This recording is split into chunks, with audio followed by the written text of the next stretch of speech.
Encontra-se em Marcos capítulo 8, versos 34 ao capítulo 9, verso 1. Marcos capítulo 8, versos 34 ao capítulo 9, verso 1. Nós vamos ler o texto.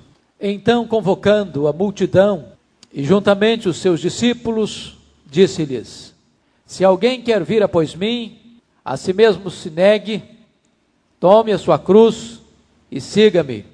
Quem quiser, pois, salvar a sua vida, perdê-la-á. E quem perder a vida por causa de mim e do Evangelho, salvá-la-á.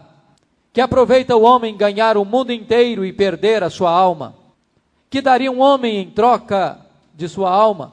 Porque qualquer que nesta geração adúltera e pecadora se envergonhar de mim e das minhas palavras, também o Filho do Homem se envergonhará dele, quando vier na glória de seu Pai com os seus santos anjos.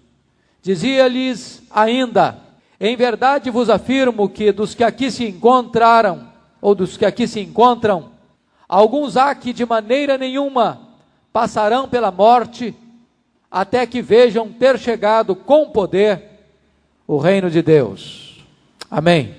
Nós vamos meditar sobre o tema discipulado, ou o mais fascinante projeto de vida. Discipulado, mais fascinante projeto de vida. Esta passagem não é um texto palatável. Este é um texto pesado, denso, solene. Esse texto está revelando a nós que quem não tiver disposto a carregar uma cruz, jamais usará uma coroa.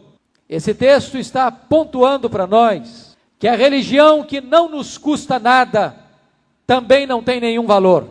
Você vai perceber que a grande tensão desse texto é entre encontrar prazer neste mundo à parte de Deus, ou encontrar Deus neste mundo e ter todo o nosso prazer nele.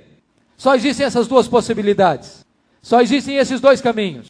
Jesus pontuou isso de maneira clara, sobretudo porque ele sabia que grande parte daquelas pessoas que o seguiam, das multidões que corriam atrás dele, estavam interessadas muito mais nos milagres, nas benesses, no pão, nas curas, nas coisas extraordinárias para o aqui e para o agora, do que seguindo-o pelo verdadeiro motivo, que era a busca da salvação eterna. Daí Jesus vai pontuar-nos algumas coisas. Eu quero destacar 2 pontos na nossa introdução. Primeiro, Jesus não somente abraça o caminho da cruz, mas exige o mesmo de seus seguidores. Vocês recordam que o texto precedente, o texto em que Pedro chama Jesus à parte e reprova Jesus, porque Jesus falara para eles que era necessário que o Filho do Homem fosse entregue e padecesse nas mãos dos homens, e fosse preso e fosse morto, para então ressuscitar ao 3º dia. E Pedro repreende Jesus, porque ele não queria que Jesus escolhesse o caminho da cruz. Ele estava inclinado para um humanismo idolátrico, que não passasse pelo sacrifício, pela renúncia, pelo Calvário. E então Jesus se volta para Pedro e diz: arreda, Satanás, porque não cogitas das coisas de Deus, apenas das coisas dos homens. Você percebe que sempre alguém tentou tirar Jesus do caminho da cruz. Satanás tentou fazê-lo lá no deserto, oferecendo-lhe um reino. A multidão tentou afastar Jesus da cruz, buscando fazê-lo rei, um Messias político. Pedro tentou afastar Jesus da cruz, reprovando-o quando ele falou em morte. Mas esse texto está mostrando que não apenas a cruz é o requisito para o Messias, mas a cruz é o requisito para o seguidor do Messias. Não apenas a cruz é o destino de Cristo, mas a cruz é o destino do cristão. O Calvário é a senda não apenas do Cordeiro de Deus, mas o Calvário é a senda daquele que segue o Cordeiro de Deus. Na verdade, o Senhor Jesus está requerendo de nós, seus seguidores, o mesmo espírito de renúncia que marcou a sua vida. E Jesus Cristo nunca nos enganou a esse respeito. Nunca. Jesus Cristo nunca subornou os homens propondo para eles um caminho de amenidades, de facilidades. Ao contrário, o Senhor Jesus Cristo é radicalmente honesto, absolutamente claro. Se alguém quer vir a mim, negue-se a si mesmo, tome a sua cruz e siga-me. Ele não está dizendo que seguir a Ele vai ser um caminho fácil, mas vai ser um caminho de glória. Isso Ele prometeu. Ele não prometeu a ausência de aflição, Ele prometeu vida eterna. Ele não prometeu a ausência de cruz, Ele prometeu coroa e glória. Se você perceber, isso está claro em toda a Escritura. Isso me faz lembrar o desafio que o grande líder Sir Winston Churchill fez à Inglaterra no período dramático, sangrento da Segunda Guerra Mundial, quando a Alemanha ameaçava invadir Londres, como invadiu Paris. E Winston Churchill se levantou, liderando a Inglaterra, e chamando os ingleses e fazendo-lhes um desafio da seguinte maneira: eu não prometo a vocês nada mais do que sangue, suor e lágrimas. Winston Churchill livrou a Inglaterra dos horrores mais graves da Segunda Guerra Mundial. E quando o Senhor Jesus nos chama para o grande desafio, para livrar-nos dos horrores do inferno, Ele não nos chama para um caminho de facilidades, Ele nos chama para um caminho de renúncia, de sacrifício e de cruz. Agora vejam vocês no verso 34, que então convocando a multidão e juntamente os seus discípulos, disse-lhes: o discipulado é uma proposta oferecida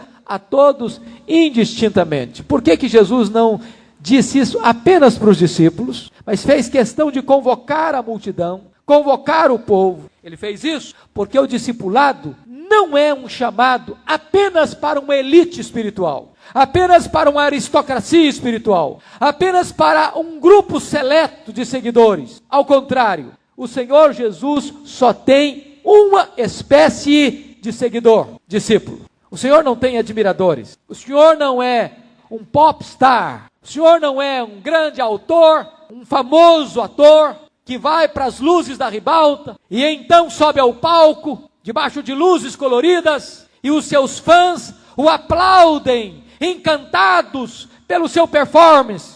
Não, o Senhor Jesus só tem uma espécie de seguidor, aquele que está disposto a carregar nos seus ombros uma cruz antes de abraçar a coroa. Uma pessoa que está disposta a renunciar a si mesma, uma pessoa que está disposta a dizer não para si mesma, para entrar neste caminho de discipulado que é marcado pela cruz, que tem como seu fim a gloriosa mansão celestial. Então eu chamo a sua atenção para o primeiro ponto da nossa mensagem desta noite. O primeiro ponto é: o discípulo conhece o desafio do discipulado. Olha o verso 34, por favor. Disse-lhes Jesus então: se alguém quer vir após mim, a si mesmo se negue, tome a sua cruz e siga-me. Primeiro ponto: o discipulado é um convite pessoal. Se alguém quer, preste atenção nisso, é um convite condicional. Se alguém quer. A soberania de Deus nunca anulou a responsabilidade humana. Nunca anulou. Enganam-se aqueles que pensam que a soberania de Deus está em oposição à responsabilidade humana. Deus chama e chama eficazmente, mas a convocação é um chamado pessoal e condicional. Se alguém quer ser meu discípulo, você vai perceber que desta maneira ele não está violentando a nossa vontade. Na verdade, ele está inclinando o nosso coração para abraçarmos a sua proposta. Mas notem vocês que as reações vão ser diferentes. Jesus contou uma parábola sobre 4 tipos de ouvintes: o ouvinte endurecido, o ouvinte superficial, o ouvinte concorrido ou ocupado demais com outros interesses, e o ouvinte receptivo.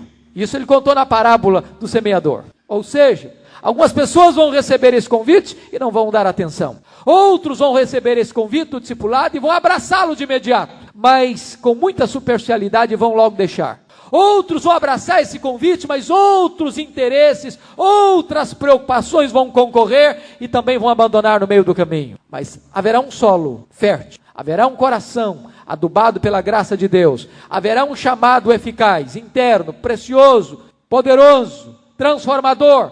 E essa pessoa então abraçará esta proposta Esta é a proposta do discipulado. O Senhor está dizendo, se alguém quer vir após mim. Ele está dizendo com isso o seguinte, não entre para o discipulado sem fazer os cálculos, sem prestar atenção no custo, sem medir as consequências. Jesus disse que um homem que for construir uma torre e não calcular direito, pode deixar o seu projeto no meio do caminho, em ruínas. Ou um homem que vai para uma guerra, precisa saber com quantos soldados precisará para enfrentar o seu adversário.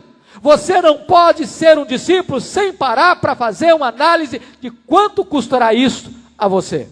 Segundo lugar, o discipulado é um convite para uma relação pessoal com Jesus. Se alguém quer vir após mim, note isso. Não é para você ser um admirador de Cristo, é para você ser um seguidor de Cristo. O discipulado ou o discípulo é aquele que segue as pegadas do seu Senhor. É aquele que imita o seu Senhor. É aquele que faz a vontade do seu Senhor. É aquele que obedece ao seu Senhor. Não é aquele apenas que diz Senhor, Senhor.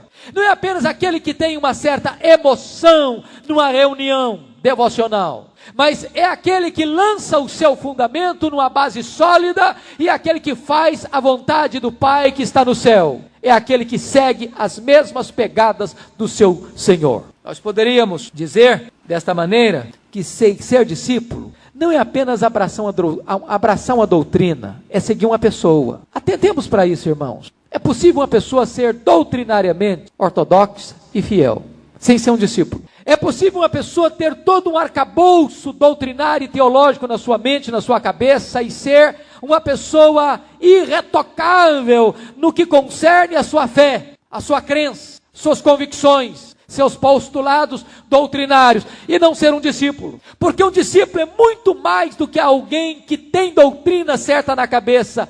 O discípulo é alguém que segue, não um sistema doutrinário apenas, é alguém que segue uma pessoa, a pessoa de Jesus, que imita Jesus, que anda com Jesus, que obedece a Jesus, que leva Jesus a sério.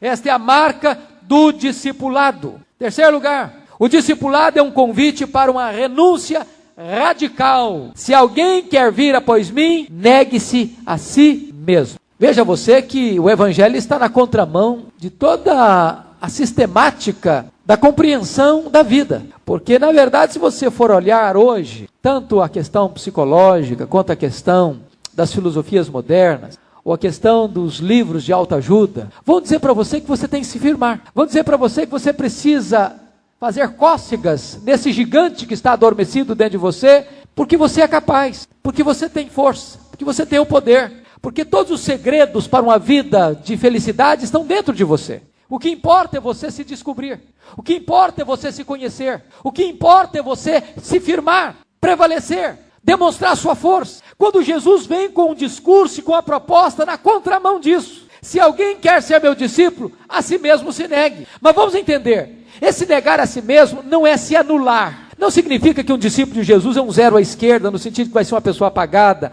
vai ser uma pessoa que não tenha projeção, não vai ser uma pessoa que não tenha inteligência, não vai ser uma pessoa que não tem senso crítico, não vai ser uma pessoa que não tenha juízo claro, discernimento lúcido. Não. O que Jesus está querendo dizer é que eu preciso abdicar-me, renunciar-me, abrir mão, decretar a falência do meu próprio eu, dos meus próprios direitos, para abraçar a mesma cruz que Jesus abraçou, a mesma proposta de obediência, de humildade, de mansidão, de renúncia, de sacrifício que ele abraçou. Porque o forte não é o valente que conquista uma cidade, diz Provérbios. O forte é quem domina a si mesmo. O forte não é aquele que prevalece pela força. O forte é aquele que prevalece pelo exemplo. O forte não é aquele que grita mais alto. O forte é aquele que se põe debaixo de uma cruz e vai para o Calvário como ovelha para o matadouro. O forte não é aquele que impõe os seus direitos. O forte é o manso que abre mão de seus direitos. Se renunciar e se seguir aquele que foi crucificado. Nós poderíamos sintetizar esta palavra de Jesus naquela frase imortal do missionário que foi martirizado pelos Aucas do Equador, Dean Elliott, quando afirmou: não é tolo aquele que dá o que não pode manter para ganhar aquilo que não pode perder. Esta é uma das frases mais ricas, mais solenes, mais sábias, mais consoantes com o evangelho do Senhor Jesus. Não é tolo aquele que dá o que não pode manter para ganhar aquilo que não pode perder. Você vai mudar o centro de gravidade da sua vida, do seu eu, para você concentrar a gravidade da sua vida em Cristo. Já não sou eu mais quem vive, é Cristo quem vive em mim. Eu já estou crucificado com Cristo. Um morto não exige direitos. Um morto não reivindica seus direitos. Um morto não tem o que reivindicar. O centro de gravidade da vida dele não é mais o seu eu, é Cristo. Esta é a proposta do discipulado. Isto é uma denúncia radical à auto-idolatria. Esta é a posição que o Evangelho se apresenta diante de nós nesta noite. Quarto lugar, o que é ser um discípulo? O discipulado é um convite para morrer. É estranho isso. Ao mesmo tempo que Jesus veio para trazer vida e vida em abundância, o discipulado é um convite para morrer. Se alguém quer ser meu discípulo, negue-se a si mesmo, tome a sua cruz. E Lucas, registrando esse texto, diz: tome a sua cruz dia a dia. Não é apenas uma renúncia que você tomou lá no dia da sua conversão. É uma renúncia contínua, diária, progressiva. E o que é cruz? Cruz é muito mais do que um emblema, do que um símbolo do cristianismo. Cruz é um meio de morte. Cruz é um patíbulo de tortura e de morte. Quando Jesus Cristo disse: tome cada dia a sua cruz, Ele está querendo nos dizer que para ser discípulo dele, tem que estar disposto a morrer. Aliás, quando o Espírito Santo desceu com esse propósito, de capacitar os discípulos para morrerem. Recebereis poder ao descer sobre vós o Espírito Santo, e ser-me-eis testemunhas. E a palavra testemunha é a palavra mártir. É por isso que Jesus disse à igreja da Ásia: ser fiel até a morte. Não é até o dia de morrer. Ser fiel até o ponto de morrer por Cristo. Então dar-te a coroa da vida. Quem não está pronto a morrer por Cristo, não sabe o que é viver para Cristo. A questão é: quanto vale o Cristo que abraçamos? Qual o preço desse discipulado? Quantas vezes nós negamos ao nosso Senhor, como Pedro negou? Quantas vezes nós fugimos deste caminho da fidelidade e da obediência? Perguntaram para o reverendo Francisco Leonardo: se a igreja for mais perseguida, ela será mais fiel? Ele respondeu: não. Se a igreja for mais fiel, ela vai ser mais perseguida. O apóstolo Paulo concorda com essa posição quando ele diz: todo aquele que quiser viver piedosamente em Cristo será perseguido. Então o caminho do discipulado não é um caminho de amenidades, é um caminho de morte, é um caminho de cruz. Agora, o que é carregar a sua cruz? Esse texto não é bem entendido por muita gente. Tem muita gente que pensa que carregar a sua cruz é uma doença. Carregar a sua cruz é uma dor. Carregar a sua cruz é uma fraqueza pessoal. Carregar a sua cruz é um filho rebelde. Carregar a sua cruz é um casamento infeliz. Será que é isso que Jesus queria dizer com tome cada um a sua cruz? Absolutamente não. Não é isso que ele está falando. Os monges na Idade Média entenderam errado o que é tomar a sua cruz e foram para um mosteiro e se flagelavam, pensando que desta maneira estavam carregando a sua cruz, renunciaram ao casamento, pensando que com isso estavam tomando a sua cruz. Não é isso que Jesus está falando. Jesus está falando que tomar a cruz é a disposição de você morrer para você mesmo. É a disposição de você renunciar aos prazeres deste mundo e os deleites da vida, considerar-se morto para o pecado, conforme Paulo diz em Romanos 6, e andar com o cartão de óbito no bolso. Eu estou morto para o pecado. Eu crucifico a minha carne. Considerai-vos mortos para o pecado. Esta é a posição que Jesus está estabelecendo para nós na questão do discipulado. Quinto lugar, o discipulado é um convite para uma caminhada dinâmica com Cristo. E ele termina no verso 24. Se alguém quer ser meu discípulo, negue-se a si mesmo, tome a sua cruz e siga-me. E siga-me. Seguir a Cristo é algo dinâmico, que você faz todos os dias, nas suas escolhas, nas suas decisões, nos seus propósitos, nos seus sonhos, nas suas realizações. O que é então seguir a Cristo? É imitá-lo. À luz daquele grande clássico, em seus passos, o que faria Jesus? O que Jesus faria no seu lugar? Se tivesse que tomar a decisão que você tem que tomar, dar a resposta que você tem que dar, se relacionar com aquela pessoa que você tem que se relacionar, como é que Jesus lidaria com aquela tensão, com aquele problema, com aquela situação, com aquela circunstância? Seguir a Jesus é fazer o que ele faria, é andar como ele andou, é falar como ele falou, é viver como ele viveu, é obedecer o seu comando, é confiar nele, é caminhar nos seus passos. Na verdade, a Bíblia está nos ensinando que não se pode ter Jesus no coração sem carregar uma cruz nas costas. Não se pode ter Jesus no coração sem carregar uma cruz nas costas. Cristianismo é renúncia. Segundo ponto, irmãos, que eu quero chamar a atenção: o discípulo conhece a necessidade da renúncia. Olha o verso 35. Quem quiser, pois, salvar a sua vida, perdê-la-á, e quem perder a vida por causa de mim e do Evangelho, salvá-la-á. O discipulado implica no maior paradoxo da existência humana. Preste atenção nisso. Os valores de um discípulo estão invertidos, estão de ponta cabeça. Perder é ganhar, ganhar é perder. Para ele, ser grande é ser servo, ser forte é ser manso, ser poderoso não é dominar os outros, é dominar a si. Ser rico não é acumular riquezas, é ter mãos abertas para ajudar. Ser feliz não é beber as taças dos prazeres do mundo, é deleitar-se em Deus. Olha você, o aspecto paradoxal de ser discípulo. O que Satanás faz? Ele faz o inverso. Satanás diz para você: venha para mim que eu lhe darei prazer. A vida vai ser tranquila, eu vou lhe dar riqueza. Foi isso que Satanás ofereceu para Jesus lá no monte, lá no deserto. Te darei todos os reinos, se prostrado me adorares. Facilidades, prazeres.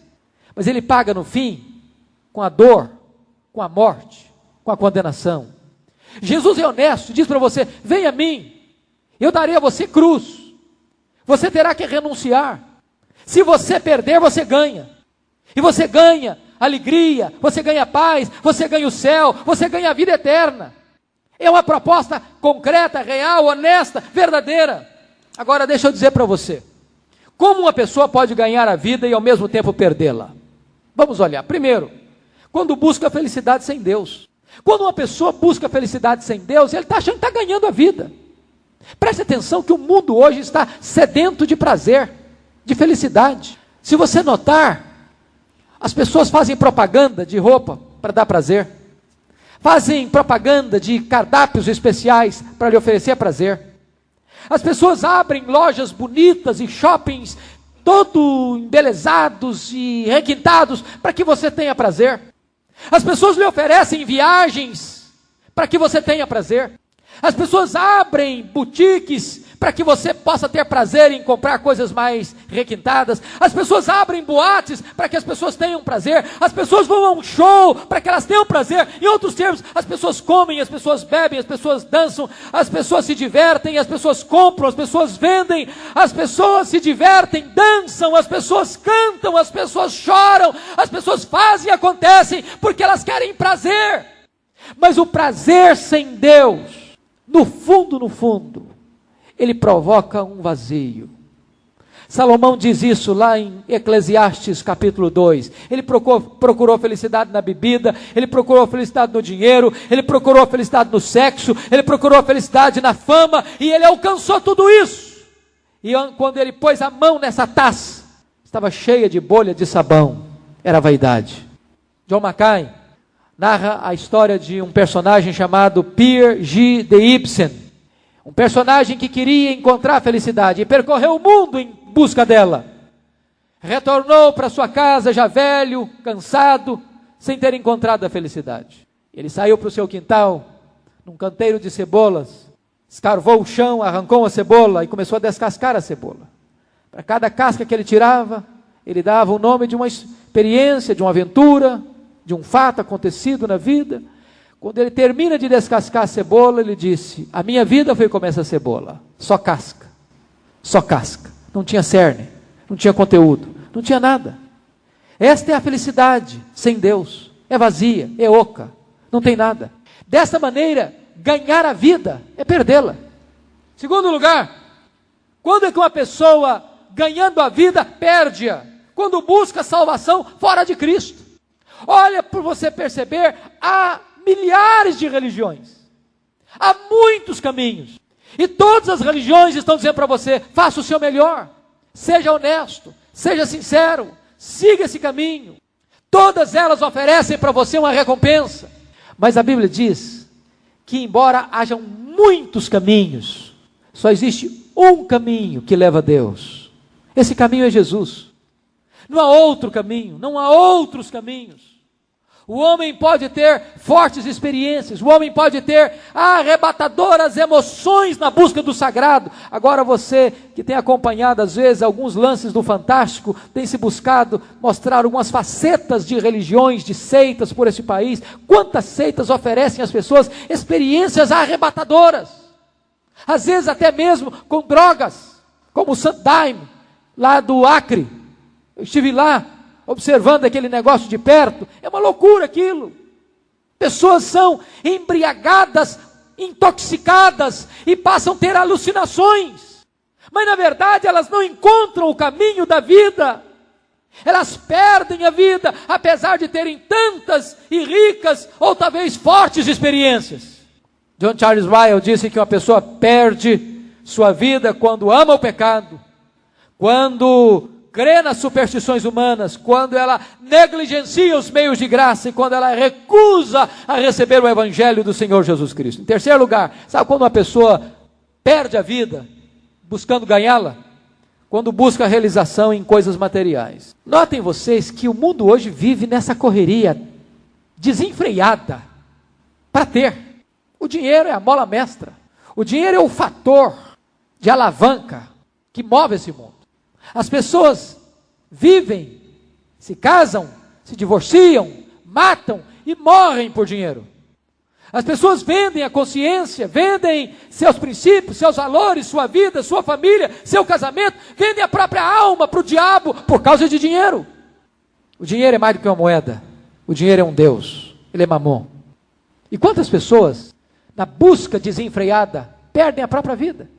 Fernão Dias Pais Leme, buscando as esmeraldas, as pedras verdes, e lutou e buscou com tamanha avidez e com tamanha fome, enriquecer-se com as pedras, até o ponto em que pegou a febre, e agora já morrendo, com a sacola cheia de pedras verdes, de esmeraldas, ele tenta empurrar esta sacola de pedras para dentro do coração, mas as pedras não entram no coração, não satisfazem o coração, não dão paz para o coração.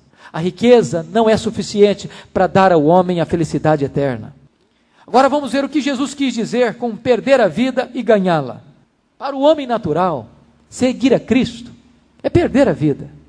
Esse negócio de você ser crente, de você vir à igreja, de você sair da sua casa numa quarta-feira, de você vir na igreja domingo de manhã, domingo à noite, de você ir para um retiro espiritual, de você, em pleno século 21, ainda carregar um livro de capa preta, de ler esse livro, de fazer oração, de você acreditar em Deus, no tempo da tecnociência.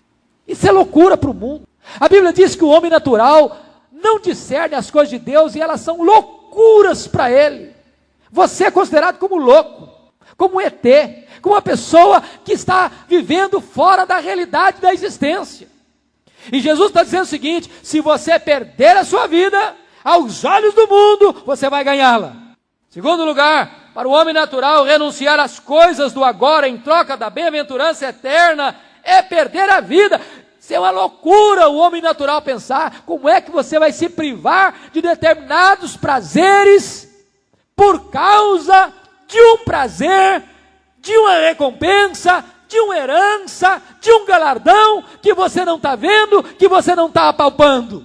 Chamaram também Moisés de louco, renunciando às glórias do Egito, por causa de uma recompensa que não estava diante dos seus olhos. Abraão buscava uma cidade cujo fundamento e cujo arquiteto não era aqui da terra, era do céu. Meus amados irmãos, para o mundo isso é perder a vida. Mas para Jesus isso é ganhar a vida. Jesus chamou de louco o homem que pensou que a vida era apenas o aqui e o agora, e não parou para pensar na eternidade. Esse é louco, esse é louco. Pensou que ganhou a vida, mas a perdeu. Jesus está dizendo aqui quais são os motivos pelos quais nós deveríamos perder a vida para ganhá-la. Olha o texto, por favor, olha aí o verso 35. E quem perder a vida por causa de mim e do Evangelho. Não é perder a vida no sentido, por qualquer razão, por qualquer motivo, não. É você renunciar por causa de Cristo, por amor a Cristo. Não é legalismo farisaico, não é para agradar o fulano de tal, não é para agradar a igreja tal, não é para agradar a denominação tal. Você renuncia por causa de Cristo, por amor de mim.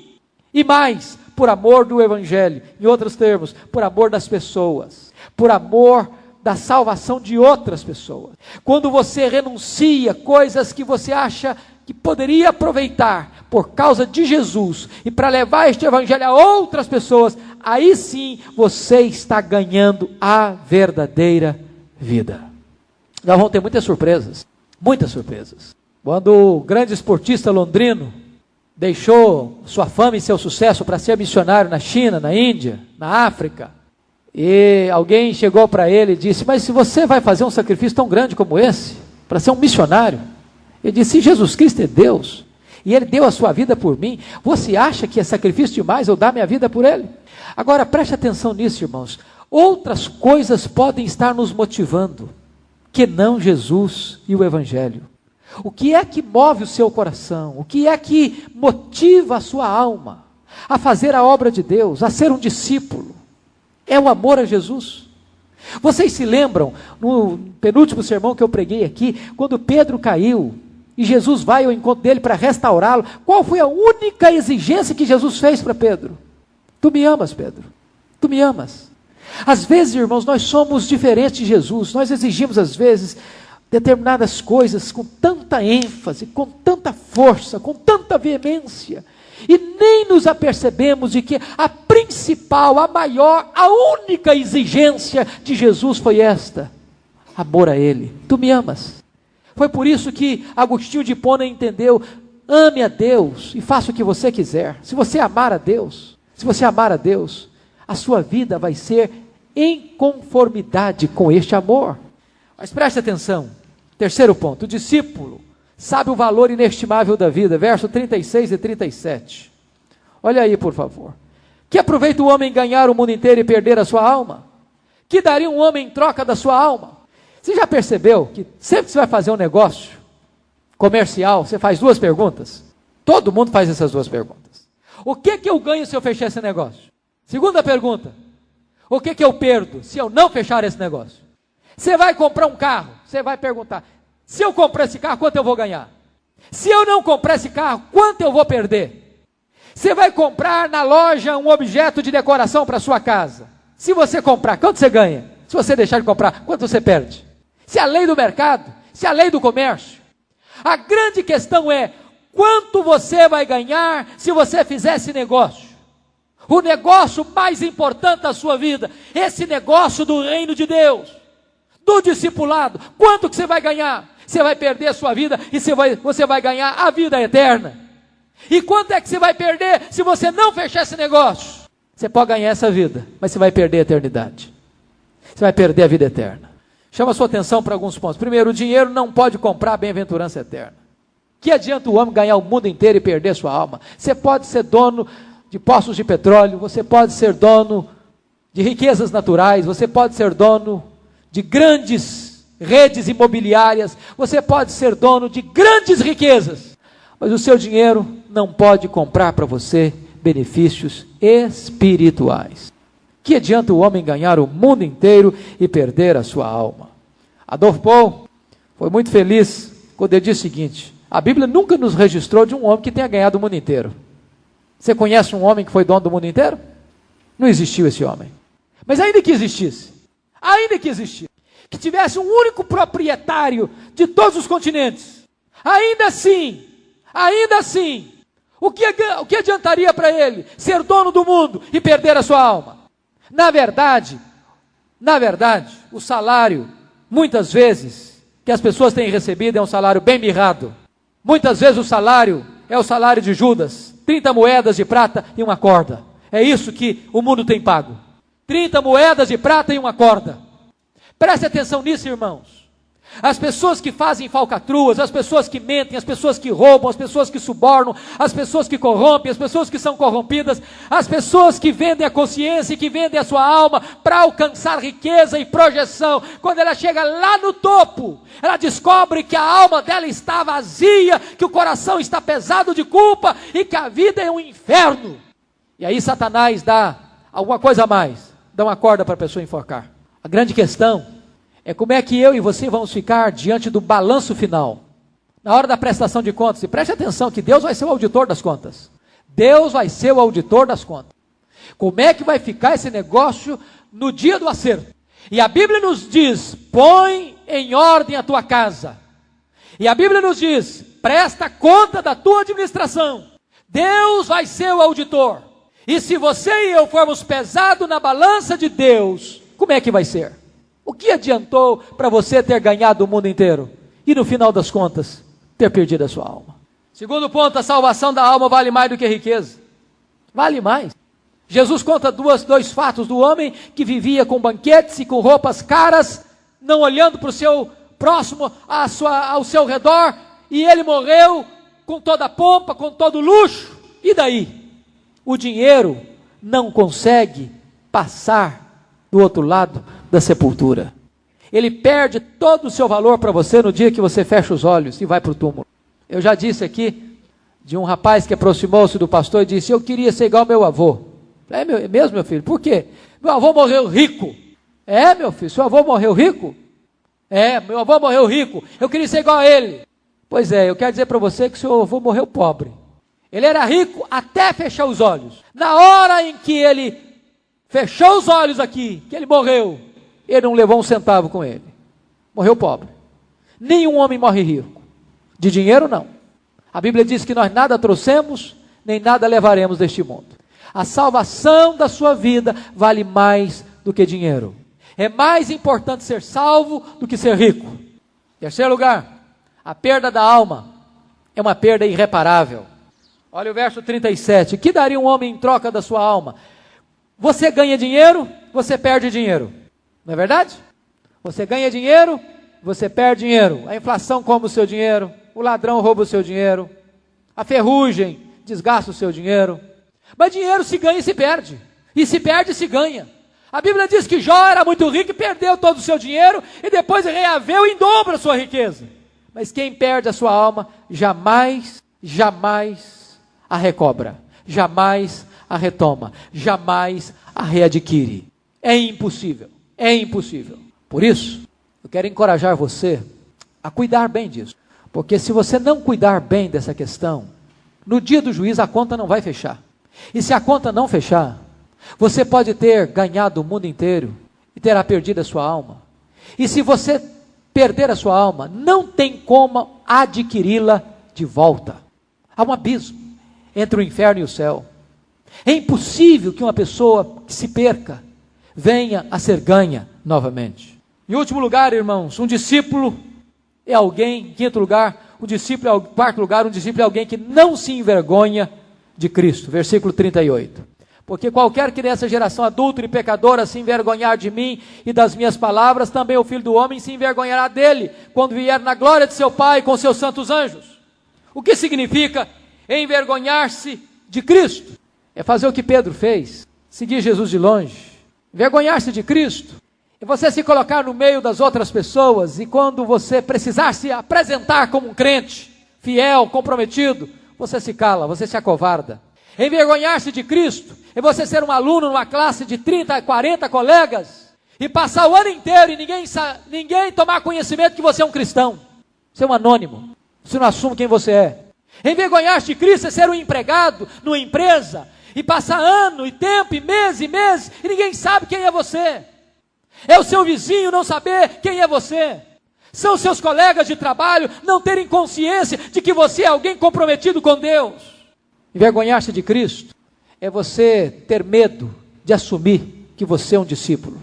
Ter medo das consequências, ter medo de ser perseguido, é você tentar ser amigo do mundo, é tentar se conformar com o mundo. Isso é envergonhar-se de Cristo. Certamente, 1000 vezes melhor você confessar Cristo agora e ser desprezado pelas pessoas, do que ser popular agora, e quando chegar diante do trono de Deus, Jesus se envergonhar de você, e não confessar o seu nome diante do Pai. Finalmente, queridos, a perda irreparável que sofrerão os que se envergonham de Cristo. Jesus disse: quando eu vier a glória com os meus santos anjos, também eu me envergonharei desses que se envergonharam de mim. Em outros termos, essas pessoas serão lançadas fora, nas trevas exteriores. Essas pessoas serão rejeitadas. Essas pessoas não entrarão na bem-aventurança eterna. Essas pessoas não usufruirão a bem-aventurança que Jesus adquiriu para elas na cruz do Calvário. Este é um fato tremendo, irmãos. Se nós negarmos a Jesus, Ele não confirmará o nosso nome.